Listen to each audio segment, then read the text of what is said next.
Welcome to an Echo of Glory. On today's episode, we discuss booing, Brentford, Arne Slot, and did I find that donut?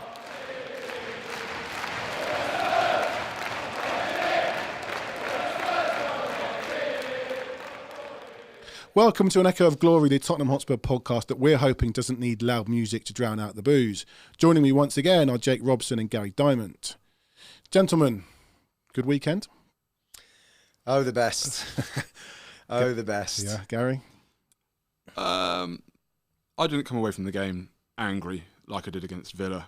I thought actually the first half performance was probably as good as I've seen this season when we're not chasing a game. And also had a great day out with my daughter. We stayed for the women's game after, which was brilliant. Okay. And we actually had a really good day. We'll get into to Saturday in depth. I just want to talk about that music that was played at the final whistle. So we lose 3-1. The club anticipates there's going to be boos. It's live on telly around the world. Turn up the music. So they play this music excruciatingly loud. But it wasn't just that. The choice of song for me was, I don't think, random. Let me tell you. It was Munich by the Editors, of which the lyrics read... Are you going to sing it? I'm not going to sing it. People are fragile things you should know by now. Be careful what you put them through. So there you go, being drowned out already by the producer, James. So people are fragile things you should know by now. Be careful what you put them through.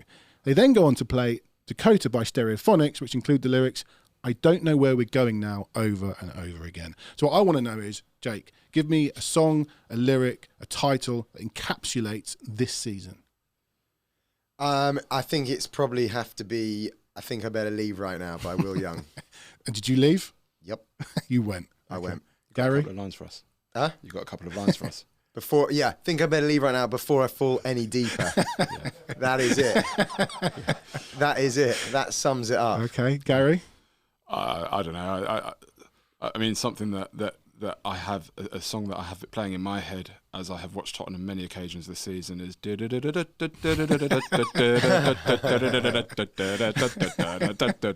has been like that, hasn't it? A clown show. Been a bit of a circus. Okay, look, I just thought that was really odd. I'm not down with the kids. Maybe you should have played some Dua Lipa or something. I just felt they were really random choices and maybe carefully selected by the person on the PA. What Dua Lipa song would you have chosen? I said I'm not down with the kids. I just heard of her. She exists. Yeah, she exists. I'm just trying to look cool, Jake. All right, might have a young audience. Right. Little bit of chat about the club notice board, we like to call it. Starting with Gary's jumper, he's found that we didn't find the donut, and I genuinely walked around for about an hour between games trying to find that donut. But Gary has found the jumper in the club shop. He's got it. This was a real positive from the podcast because actually I'd given up going on to the website, but then somebody who had been listening to the podcast got in touch with me to say they're back in. I jumped straight on it, and indeed they were. So thank you very much for that, and I love the jumper. Good. Somebody out there's looking after you. That's nice, isn't it? And by the way, speaking, you just reminded me, I saw a sign for the donut. What? On Saturday. You've got my number. Well, you don't sit round the same side as me. It's a circle. I can walk round. Well, that's, yeah. I'm sorry.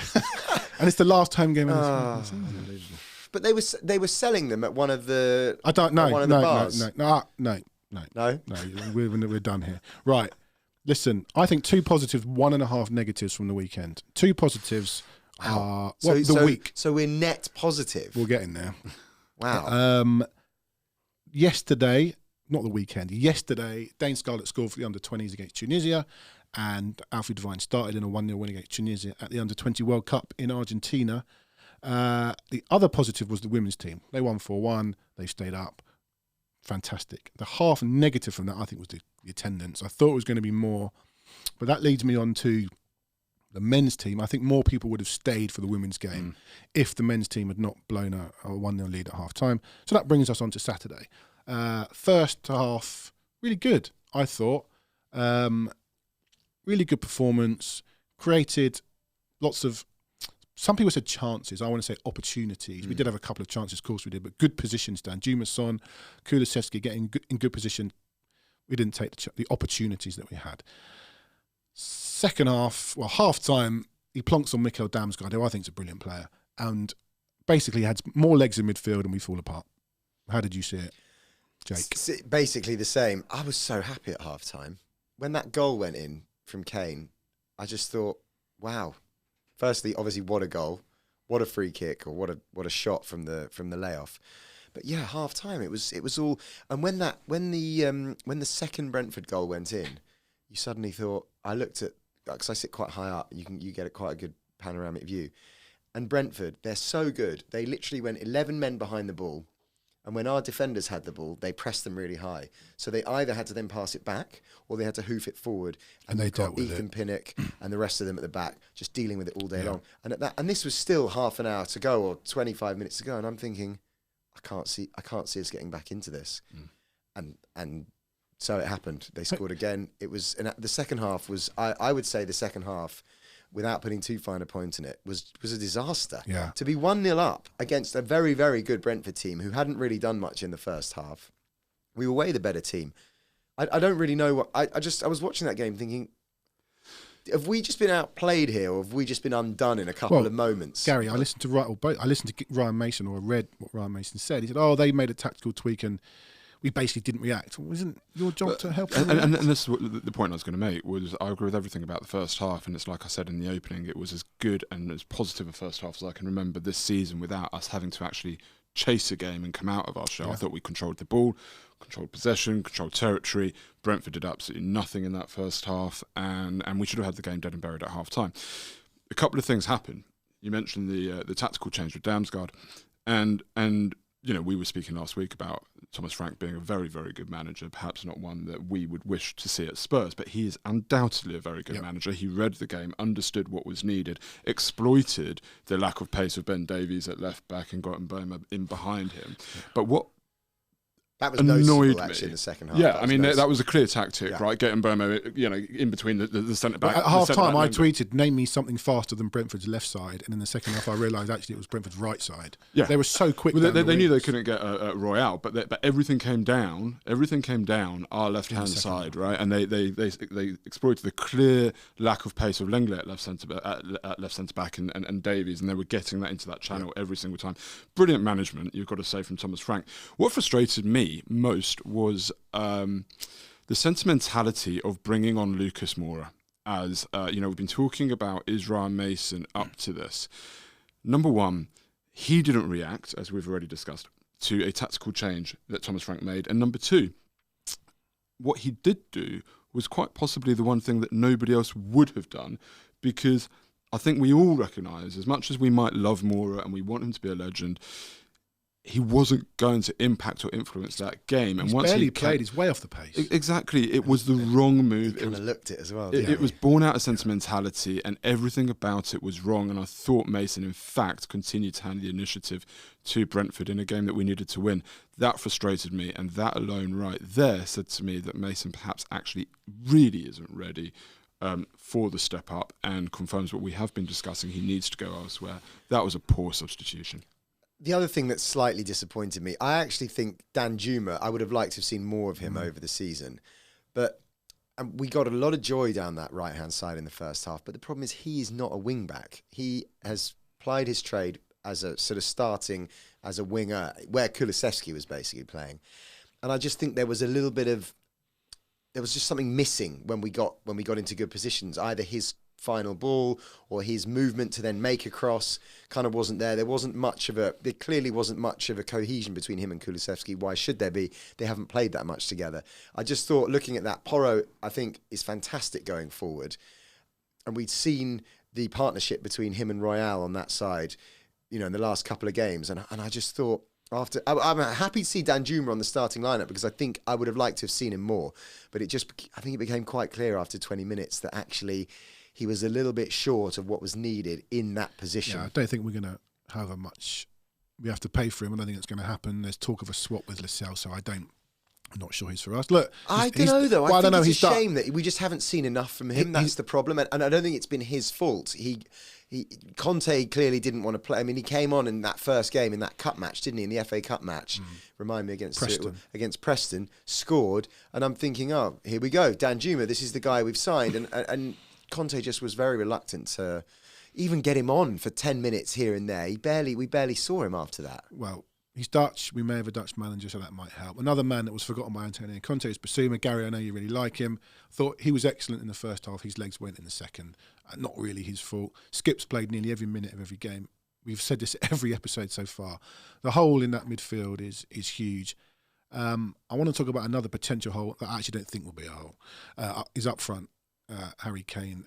When the final whistle went, I had a long time to sit in the ground because of the women's game, and I was sat there, I was just contemplating. I was like really sad and angry for the first time in a long time, contemplating on this season. I was watching Kane walk around with his family, just looking at him, waving at everyone and thinking, is this the wave goodbye? And you go at home and you go on Twitter and you see what people are saying.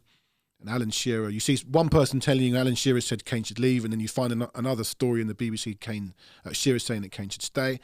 I think Kane is going to stay. I think there are many reasons why he should and will, and I think we should talk about those, because all we ever hear is Kane should go. It's not fair for him to stay at Tottenham. We've let him down. He's got to go to Man United or Chelsea to win something. Something I totally disagree with. I think Shearer has intimated that Kane should go, and just before we get on to Kane itself, it annoys me the arrogance of the belief that by somehow having been at Newcastle, okay, he won one trophy with Blackburn, and that seemed to legitimise him staying at Newcastle, but the arrogance that his love and passion for Newcastle is so much stronger or more than what Kane should feel for Tottenham. No, but in fairness, Shearer said, in fairness, Shearer also said, I wouldn't be surprised if you stayed. So I think Shearer understands the meaning of being a legend. No, I do. I don't know. I mean, the whole noise about Kane should leave does frustrate me, and there's so many more facets to it than that. He needs to leave to win a trophy, all of this sort of stuff. I do sort of think that if I would love to hear Harry Kane's answer.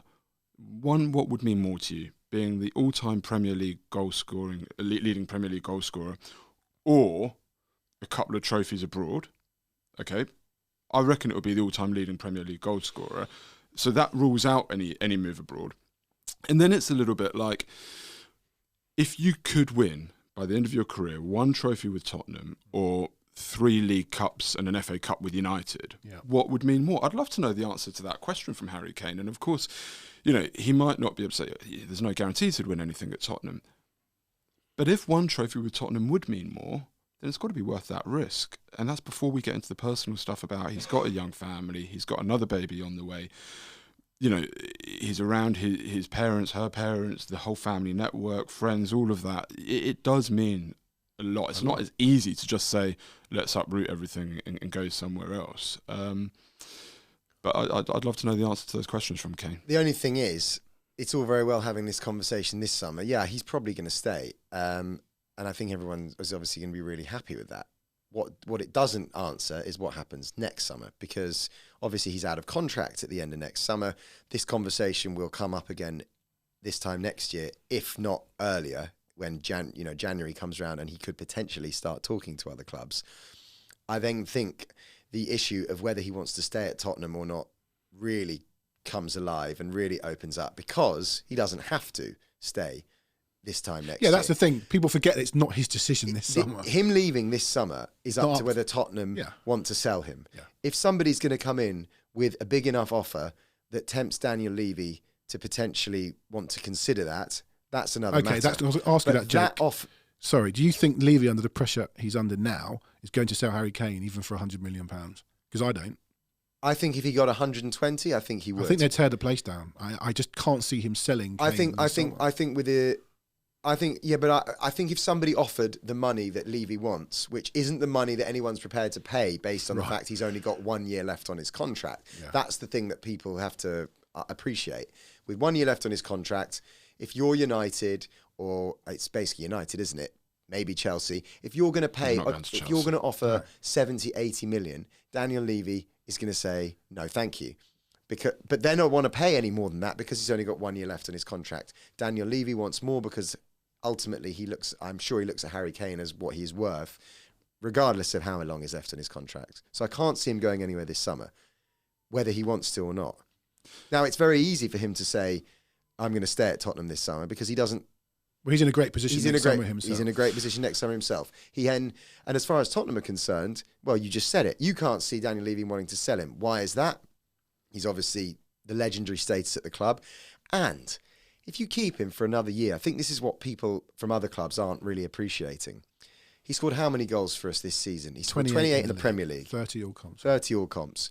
Now, who are we going to bring in this summer if Kane goes? Who's going to replicate that?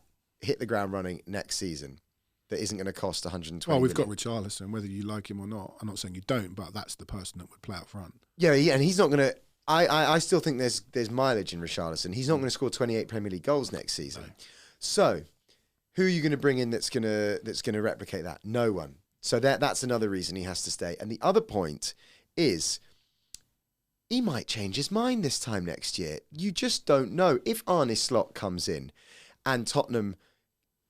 Say we win the Carabao Cup next year, or the FA Cup, or say we finish third or fourth, and suddenly we're back. We're back to the style of football that everybody is fabled and wants to hear. Maybe Harry Kane goes, you know what, this Arne Slot is some guy. Fine, but I'm not going to go. I anywhere. also sometimes look at it and think if we do win a trophy, he might be like, I've won now, I'm off. That do you know? too. Whenever I watch Man City walking around the pitch winning another trophy, and I see Phil Foden 23 next week with his 5 Premier League medals, I always think, oh, Kane must look at this and go, God, I wish I could have that.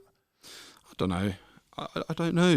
This is why I go back to the questions that I'd like to ask him. What does mean more? But on the topic of United maybe spending 100 million or not spending 100 million for a guy that has 1 year left on his contract, if I'm United, I'm saying to myself, right, well, we're not going to go into next season with Weghorst up front. That's not going to happen.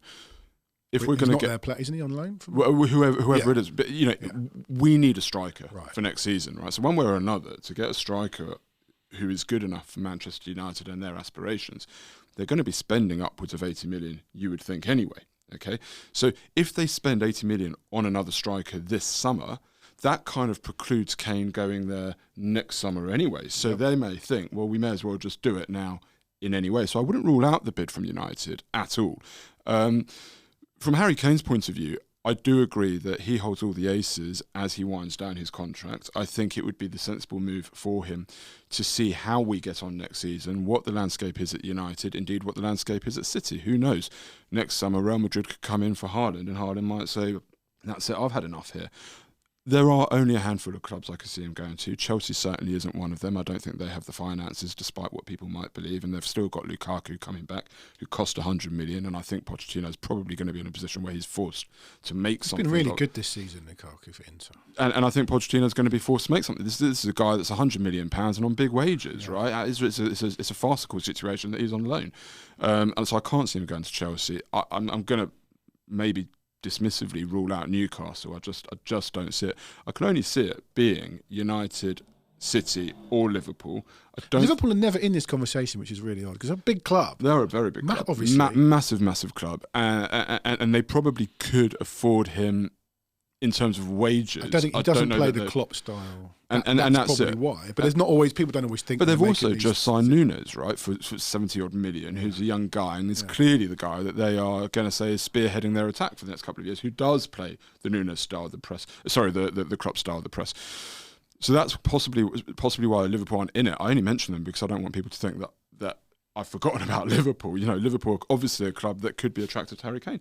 But that's why I can only see two viable options. And it would suit Harry Kane, I think, to just see where the land lies. All the Liverpool fans that I've spoken to in the past 5 years think they're above Harry Kane. Oh, they do have this weird thing about Harry Kane. So they would have loved Harry Kane to have banged in 30 goals a season for them, but they haven't had that. I think Liverpool have done their buying up front. I think Liverpool, if they're going to strengthen, it's midfield and its defence. Yeah. And I think your point about United is a very, very good one. They're going to have to buy somebody to play up front this summer. So where does that leave Kane next summer? The only thing is, United are in a bit of an odd time with their takeover and all that. And when will that get across the line? How much money will they then have to spend by the time the transfer? And this is something that their takeover does worry me, because when that does happen, and it looks as though they're going to get investment as a minimum or a takeover. When that happens, it's clear that they're going to go for a big signing, to sort of underpin that and a big statement signing. Yeah. What we can't afford to happen at Tottenham is for that takeover to happen, end of June, beginning of July, and then suddenly we're wrangling about Harry Kane. That would be a disaster scenario for us, and one that I do fear. Anything you can do about that? Tie him down to a contract. That's the other thing. I also think the other point though that I mentioned, if that his mind could, well, we don't know what he's thinking, but he could end up playing next season and actually thinking, you know what, I see something here, I'm going to stay. That's the hope. One thing I can't stomach is when I see people say things like, "Oh, I feel embarrassed for Kane. I feel really sorry for him playing for us." It's Tottenham Hotspur. We're part of brand Kane as well. Don't forget, we've built him up as well. But don't be like that. He's Tottenham Hotspur Football Club. It's when people say Spurs fans say he deserves more, he deserves better. Well, okay, I understand what they're trying to say. At the same time, this is a guy that was involved with a couple of title-chasing teams, a team that has accumulated more points than Arsenal look as though they will this season and didn't win the league, a guy who has played in a Champions League final, a guy who's played in a Carabao Cup final, a guy that's played in umpteen semi-finals and so on, and has had the opportunity to win at Tottenham and has been a part of the team that hasn't got them over the line. So if we're being completely honest, Harry Kane has to take responsibility as well. Okay, he does, as do all of the players. But we have given him those opportunities. He has had those opportunities, and it hasn't happened. The idea that he deserves better than us is a bit insulting, given that, only in the last sort of couple of years of his career has Tottenham been moving in the wrong direction versus at the beginning of his career, it was very much an upwards trajectory. And it really doesn't take much, as we discussed last week. It really, really doesn't take much, and this goes back to your point, for things to turn around. Right. So let's talk about that. It's got to turn around. Hey, see what you did there? It's got to turn around. It sounds like we need two people to help it turn around, a manager and a director of football. We talked about this last week, Jake, you very briefly touched on it. What comes first, the chicken or the egg? What comes first, the director of football or the manager? Because with this Nagelsmann thing, it's like they're going to come together. Nagelsmann, if you believe the reports, will choose the director of football. My opinion, or wants to. My opinion, no, because we said last week, if he goes, what happens? Is that you still stand by that? 100%, because I think the club is going to be there longer than the manager, and hopefully the director of football isn't like the manager where he might last 2-3 years. Hopefully the director of football could stay there for 5-6 years. And I think the director of football, ultimately, the way that Tottenham want to be and the way that clubs go is the director of football is the one who does all, runs the football side of the club. And everybody is suggesting that Daniel Levy maybe has made some mistakes on the football side of the club. Commercially, business-wise, he's done very well, and he needs somebody to come and run that side of things. So it's got to be his man, because he is ultimately the boss of the football club. Yeah. So if it's going to be the manager's man, where does that leave Levy? Well, some people will say Levy needs to stick out of it. No, but ultimately he is above the director of football. I don't care what anyone says. He is at the top. The director of football is below him, and you've got the manager sort of below the director of football, because ultimately the director of football, as I said, if that's the setup you're going for, runs everything from the footballing side of the club. The manager just runs the team. The director of football looks after the transfers, looks after the manager, and. So that's how it goes. You can't have the manager choosing the guy who is above him. It just does not work like that. With Paratici and Conte, this wasn't how it happened, but it almost felt like they came together because they're two Italian guys cut from the same cloth a little bit. It didn't happen that way. Paratici came in. Which cloth is that? The green, white, and red foot cloth. Yeah, right. That's very similar. Similar way about their football philosophy. It was stumbled across almost, and it worked. Yeah, but Paratici was able to get Conte in because of the connection, which is great, and that's how it should be. I think on that point, there has been a lot of criticism levied at Daniel Levy and the board for bringing in Paratici when it was well known that there were. These issues hanging over his head and the likely ban. Just a quick one on this. I feel quite strongly that Daniel Levy took the risk on the basis that Paratici said that he could deliver Conte, and the risk or the reward, the potential reward, was worth the risk. Well, he didn't bring him in. No, not straight away. And when you think back to that, summer, I can well imagine that Conte was saying, why the hell am I going to go there if Harry Kane's going off to City? It was only after the season began and Harry Kane was still there that everything changed and there was more assurance of Harry Kane being there. And I think that's one of the reasons, and it's something we need to avoid again this summer, one of the reasons why it was so hard to recruit a manager that summer, because even at this stage of that summer, it felt a lot more like Harry Kane was going. I think he'd already done that interview with Gary Neville, which I was watching this morning, and it was actually astounding again when you watch it back. And just going back to Harry Kane, his language this time round feels very different to me. It is a lot more we. What, you don't believe us. that he told Peter Crouch he wasn't staying? You see that? Just, completely misquoted. Yeah, so I think Levy took the risk with Paratici in order to get Conte, and I think that was the situation where the potential of the manager drove the decision of the director of football. Generally, I think the structure is right. We should appoint the director of football first.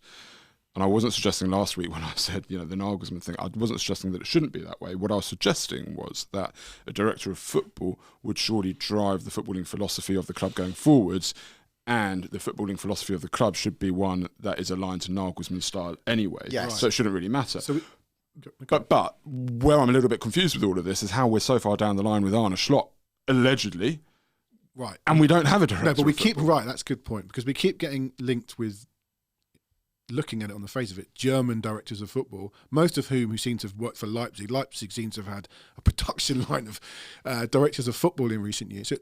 So that would sort of fall in line with Nagelsmann. But this week, all the chat has been about Arne Slot, and we're now going to talk to someone who knows a lot about Arne Slot.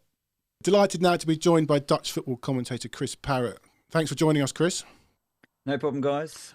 Chris, you've been commentating now on Dutch football for 6-7 years. Just give us a little insight into what we can expect should Arne Slot get the Tottenham job. Well, first of all, I think it'll be a very exciting appointment. I think his style of football is very kind of modern and 2023. I think he likes teams to press. He likes teams to be brave on the ball and pass out from the back. He loves working with younger players in particular.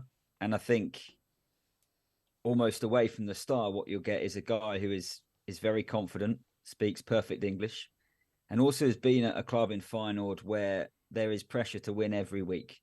They've won the European Cup. He's just delivered them the title. So the idea of walking into a 60,000 seater stadium is not something which is going to faze him remotely, frankly. So if he gets the job, I think Tottenham will have got themselves a seriously good coach. Chris, just explain to people that maybe don't know. Obviously, we know where he's taken them to, but where did he sort of pick them up from when he joined? Well, first of all, he left AZ Alkmaar mid-season when it became clear that he was kind of negotiating a move to Feyenoord, and I don't think you can blame him for that. They are a much bigger club than AZ. They were third best in the Netherlands, and they still have the third best squad, if I'm being honest. Ajax and PSV haven't had the best seasons, but Feyenoord have capitalised on that most definitely. So they always consider themselves as in the title race because they're a huge club with a massive past. But he took them from being third best to being best. And if you look at the points tally that he managed to overhaul from where Ajax won it a year ago to where Feyenoord have won it this campaign, it's a huge achievement. So he is now, I think, ready for the next step up. And he was very close to joining Leeds in January, very close when they got rid of Jesse Marsh. He wanted to stay in Rotterdam to win the title, and he's done that. And I think everyone in Holland certainly expected him to leave this summer. Where is, I guess, still the question at the time of recording, but certainly within the Netherlands, people believe that he's pretty close to joining Tottenham. Chris, a question for me is there is a sort of a lazy comparison perhaps with Ten Hag. Ten Hag's come to United and done, I'd say, a pretty good job. He's also learnt some very harsh lessons, taking some big beatings. Is there a perception perhaps that in Dutch football, managers can be a bit more attacking and progressive without that risk of getting really punished versus in the Premier League. Is Slot going to have to adapt quite a bit at all, do you think? He might have to slightly. He comes from a country where being brave on the ball and passing out from the back is kind of not just steeped in history, but it's just what you do. And obviously they have a glorious past where they've dominated world football, and they've created through total football. Arguably, they've created Pep Guardiola in this whole way of playing with Johan Cruyff, etc. So I think he will firmly believe that his way of playing, and I guess the Dutch way of playing, is the right way of playing. So I think he has adapted, and in European football, remember he took Feyenoord to a European final last year and a European quarterfinal this year. So there have been some adaptations in European football, and I think he's married the Dutch way with a kind of more aggressive, almost gegenpressing tactic, like Jurgen Klopp's Liverpool at times. So I think he'll believe that can work, and it will be high energy football, definitely, if he were to come to Tottenham. I think he's a coach with a philosophy, and I think he'll back himself that over the course of a season that would work, even if maybe that, like we've seen with Erik ten Hag, there might be some times when, you know, you play that way and you leave yourself open to being beaten. But I think he'll be a guy who will see it over the course of, you know, a 60-game season or whatever it will be. I know Tottenham might not be in Europe next season, but he'll, you know, I think he'll be pretty true to what he believes. And I guess the question from Tottenham's fans' perspective is what they believe he should achieve in his first season in charge. I have just one more question, if that's all right. I'm interested to know how Slot uses his fullbacks, and the reason for the question is a concern of mine as he comes into our squad. Is we have too many. Well, we have too many, but they're all geared towards wing-back roles. I wouldn't have them as fullbacks as such. I'd be very concerned about Porro and Udogie as fullbacks. How do you think Slot will use them? Because it's not an area of the pitch I can see us strengthening or changing this summer. Well, I think he'll like them to push forward. I mean, I guess he's quite a smart guy, so I would think he would have had, or he will be having conversations about exactly the makeup of the squad. He has coached a group of players to get better in almost every position since he's been at Feyenoord, and actually, he had a pretty prodigious group of youngsters who moved on to bigger clubs at RZ as well, where he definitely coached them into his way of thinking and his way of playing. So I'm sure Tottenham will be busy in the transfer market like every club, but I think he'll back himself to be able to coach people into his way of playing. And so far in his career, wherever he's been, he has been very successful in doing that. I was going to ask you just finally, does he need a big shake-up, or do you think he'd look at Tottenham's squad and go, I can deal with this? But is he a man that needs, has he had a big shake-up in the two clubs he's been at in Holland? He's lost key players and been able to replace them. So when he went to Feyenoord, they lost Steven Berghuis to Ajax, who was Feyenoord's captain. Didn't pull up many trees at Watford, but has been very, very good in the Eredivisie. And that's like the Liverpool captain moving to Manchester United. You know, they're two giant football clubs, institutions who dislike each other. So he was able to